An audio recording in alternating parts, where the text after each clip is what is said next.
Hello everyone, नए साल की पहली वीडियो में आप सभी का स्वागत है। काफ़ी टाइम बाद मैं वीडियो डाल रहा हूँ इस चैनल पे और कोई रीज़न छोटा मोटा नहीं है। कल बहुत ही एक भयंकर मैच देखने को मिला हमें, real Madrid versus Atletico Madrid का। और 5-3 से रियल मैड्रिड ने ये मैच जीत लिया। और बात करते हैं इस मैच के बारे में कि कैसा हुआ मैच ये। सो बिना टाइम वेस्ट किए let's jump into it straight away. अभी थोड़े टाइम पहले जैसे ला लीगा में मैच हुआ था एटलेटिको वर्सेस रियल मैड्रिड का, तो एटलेटिको मैड्रिड ने 3-1 से हरा दिया था रियल मैड्रिड को, जो एक काफ़ी शेमफुल डिफीट थी रियल मैड्रिड के लिए, क्योंकि लीग में अभी तक वो सिर्फ एक ही मैच हारे हैं और वो उन्हीं से हारे थे। तो उनके लिए काफ़ी एक एक टाइप से मतलब रिवेंज लेने का मौका था रियल मैड्रिड के पास, जो कि उन्होंने बखूबी ली। और एटलेटिको के पास बहुत अच्छा मौका था एक ट्रॉफी जीतने का। अगर वो रियल मैड्रिड को हरा देते तो वो फाइनल में पहुंच जाते, बट ऐसा नहीं हुआ। रियल मैड्रिड ने उनको हरा दिया है। अब बात करते हैं कि क्या हुआ फर्स्ट हाफ की। अगर हम बात करें तो एटलेटिको मैड्रिड ने स्टार्ट से डोमिनेट करना स्टार्ट कर दिया था। पहला गोल भी उन्होंने बड़ी जल्दी कर दिया था।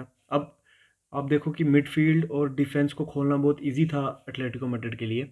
वो रियल मैड्रिड को इजीली खोल रहे थे और इजीली अटैक कर रहे थे, बट रूडिगर ने काफ़ी बार बचाया हमें। अब नो डाउट रूडिगर हमारा बेस्ट प्लेयर है आफ्टर बेलिंगम अभी तक रियल मैड्रिड का। बट ये था कि एटलेटिको मैड्रिड जो हाफ चांसेस बना रही थी उनसे कन्वर्ट नहीं हो रहे थे। बट रियल मैड्रिड ने, फिर वही बात आती है रियल मैड्रिड की कि जो मोमेंट्स पे खेल जाएगा वही जीतेगा। तो रियल मैड्रिड ने वही एक मोमेंट स्निफ की, उन्होंने एक कॉर्नर मिला और स्कोर कर दिया रूडिगर ने, हेडर। अब स्कोर 1-1 जैसे हुआ तो रियल मैड्रिड ने थोड़ा कॉन्फिडेंस गेन किया। अब गेम बराबरी चल रही थी, हालांकि खेल रही थी अच्छा एटलेटिको भी, बट मैड्रिड कंटिन्यूसली बम्बार्ड कर रही थी, अटैक कर रही थी कंटिन्यूसली। एटलेटिको मैड्रिड का ग्रीजमैन काफ़ी प्रॉब्लम्स क्रिएट कर रहा था रियल मैड्रिड के लिए, क्योंकि आप देखो वो एज ए नंबर 10 खेलता है, कभी विंग पे आ जाता है, कभी नंबर 10 आ जाता है। काफ़ी फ्री रोल दिया गया उसको सिमियोनी के द्वारा। तो वो काफ़ी मतलब प्रॉब्लम्स क्रिएट कर रहा था रियल मैड्रिड के डिफेंस के लिए, क्योंकि आप देखो जैसे ही उसके पास बॉल आती है और वो टर्न करके किसी को भी फाइंड कर लेगा, या तो विंग्स पे थ्रू बॉल खेलेगा या मोराटा इन बैंड रन निकालेगा, उसको बॉल खेलेगा। तो काफ़ी प्रॉब्लम्स क्रिएट कर रहा था ग्रेजमैन रियल मैड्रिड के लिए। और जो उसने गोल स्कोर किया, आप देखो मिडफील्ड से उसने मॉड्रिच को बीट किया, एक और प्लेयर को बीट करके, जो उसने वीक फुट से नियर पोस्ट पे कैपा को बीट किया। तो बहुत ही एक ज़बरदस्त गोल था वो। और कैपा की बात करें तो कैपा ने वही फिर एक सेकंड हाफ में ब्लंडर किया। जब सेकंड हाफ जब रियल मैड्रिड खेलने उतरी तो 2-2 का स्कोर था, बट 78 से 79 मिनट में कैपा ने एक एरर किया। बिल्कुल एकदम कहते हैं ना कि एक स्कूल का बच्चा एरर करता है, बिल्कुल वैसा एरर था वो। अब देखो रूडिगर इतना फिजिकल है, मोराटा उससे एटलीस्ट कैपा से तो थोड़ा फिजिकल ही है, तो उनके पास जा रहा है बॉल लेने। वो तो ऑब्वियस था कि वो बॉडी करेंगे तो वो गिर ही जाएगा।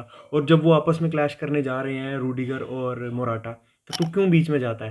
तो वही हुआ, वो बीच में गया, उसको बॉडी पड़ी, वो उड़ के पड़ा और बॉल जो थी वो बॉल कैपा को लग के गोल में चली गई।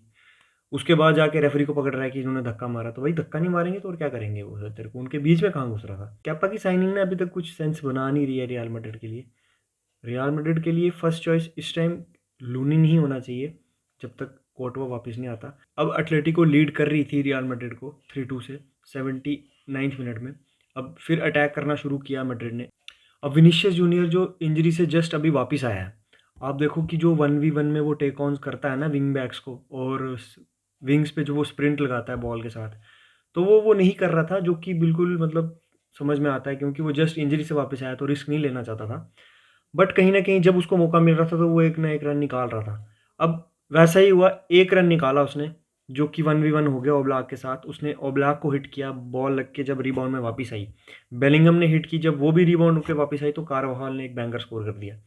अब एटलेटिको मैड्रिड फिर से बराबर हो गया, 3-3 हो गया। अब जब एक्स्ट्रा टाइम में बात गई तो वो तो ऑब्वियस ही था, फिर जीतना तो रियल मैड्रिड का ही था। क्यों? क्योंकि आप देखो बेंच से जो प्लेयर आ रहे हैं रियल मैड्रिड के, कौन से प्लेयर आए? होसेलू आया, ब्रहीम आया, कामाविंगा आया, टोनी क्रूज आया। क्रूज को काफ़ी बू किया गया सऊदी की ऑडियंस द्वारा, क्योंकि जब सारे ही यूरोप के प्लेयर्स सऊदी जा रहे थे तो किसी एक यंग प्लेयर के लिए टोनी क्रूज ने कमेंट किया था कि ये काफ़ी एम्बैरेसिंग है कि इतना मतलब टैलेंटेड प्लेयर होने के बावजूद यहाँ इतना कॉम्पिटिटिव फुटबॉल छोड़ के आप पैसों के लिए सऊदी लीग जा रहे हो। चीज़ के लिए जो सऊदी की ऑडियंस थी वहाँ पे जो मैच देखने आई थी, तो उन्होंने काफ़ी टोनी क्रूज को बू किया। ये थी रियल मैड्रिड की सब्स्टिट्यूशंस जो बेंच से आई एक्स्ट्रा टाइम में। अब वहीं दूसरी ओर अगर आप एटलेटिको मैड्रिड की सब्स्टिट्यूशन देखें, वहाँ से कौन आ रहा है? एक्सेल विट्सेल आ रहा है, कोरेया आ रहा है, और मोराटा को बेंच कर दिया उसने। गोल स्कोरिंग ऑप्शन था एटलेटिको मैड्रिड के पास, आपने वही खत्म कर दिया। तो ये चीज़ दिखाती है कि सिमियोनी कितना डिफेंसिव माइंडसेट से खेल रहे थे। बिल्कुल भी रिस्क नहीं ले रहे थे, बैठ गए थे एकदम थर्ड ईयर टीम जैसी। तो कहीं न कहीं वो तो फिर उन्होंने खुलना ही था, तो वैसे ही कुछ हुआ, होज़ेलू ने आते ही गोल मार दिया। अब होज़ेलू का क्या हुआ, होज़ेलू ने एक भी पास नहीं किया उस पूरे मैच में। मतलब पास एक भी नहीं है बंदे का, 1 असिस्ट है और 1 गोल है। देखो ये होता है मतलब इम्पैक्ट। वहीं फिर लास्ट मिनट में ब्राहीम डियाज़ ने जो स्प्रिंट मारा ओब्लाक के साथ, एक और गोल स्कोर कर दिया। तो ईज़ी विन थी रियल मैड्रिड के लिए। स्टार्ट में काफ़ी प्रॉब्लम्स क्रिएट की एटलेटिको मैड्रिड ने, बट जैसे गेम जब आगे बढ़ी तो फिर मैड्रिड ने थोड़ा चार्ज लिया और एटलेटिको मैड्रिड को हरा दिया। ऐसा बहुत बार हुआ है कि एटलेटिको मैड्रिड हमेशा लीड ले लेती है रियल मैड्रिड के अगेंस्ट, फिर हार जाती है। ऐसा इसलिए कि एक्सपीरियंस भी कह सकते हो आप, एक्सपीरियंस की कमी उनके प्लेयर्स में, और मैनेजर भी थोड़ा डिफेंसिव माइंडसेट का मैनेजर है उनका। वैसा मैनेजर है ही नहीं कि अटैक करेगा, वो बिठा देगा उनको पीछे डिफेंस में। बैक फाइव करके 3 मिडफील्डर खिला के आप खाली डिफेंसिव सोच से मैच में उतर रहे हो तो आपका जीतना थोड़ा मुश्किल हो जाता है। अब रियल मैड्रिड पहुंच गई है स्पेनिश सुपर कप के फाइनल में। आज दूसरा मैच है, बार्सिलोना वर्सेस ओसासुना। तो देखते हैं इन दो में से कौन जीत के फाइनल में रियल मैड्रिड को संडे को फेस करता है। उम्मीद तो बारसा से यही है कि बारसा ओसासुना को हरा दे, बट जिस हिसाब की फॉर्म चल रही है बार्सिलोना की, वो काफ़ी स्ट्रगल कर रहे हैं लीग में भी, और चैंपियंस लीग में भी उनको एक काफ़ी ईजी ग्रुप मिला हुआ है। बट कहीं ना कहीं वो कन्विंसिंग विक्ट्रीज नहीं आई हैं उनकी। तो लेट्स सी कि आज ओसासुना के अगेंस्ट वो स्ट्रगल करते हैं, बट चाहता मैं यही हूँ कि वो जीत जाएं और एक एल क्लासिको देखने को मिले हमें स्पेनिश सुपर कप में। लास्ट ईयर भी हमें एक एल क्लासिको ही देखने को मिली थी जहां बार्सिलोना ने हरा दिया था रियल मैड्रिड को, क्योंकि उस टाइम वो बहुत अच्छा फुटबॉल खेल रहे थे। But on the other hand अगर इस सीज़न की आप बात करें तो बार्सिलोना इतनी कन्विंसिंग नहीं है, और डिफेंसिवली वो थोड़े से पुअर हैं, और अटैकिंग वाइज भी लेवेंडोस्की उनके बहुत बहुत ज़्यादा चांसेस छोड़ते हैं। तो लेट्स सी कि ओसासुना के अगेंस्ट क्या होता है।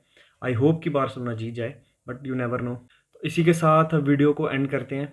वीडियो को लाइक कर दीजिएगा, और अब से कोशिश मैं करूँगा कि थोड़ा रेगुलर हो जाऊँ इस चैनल पे।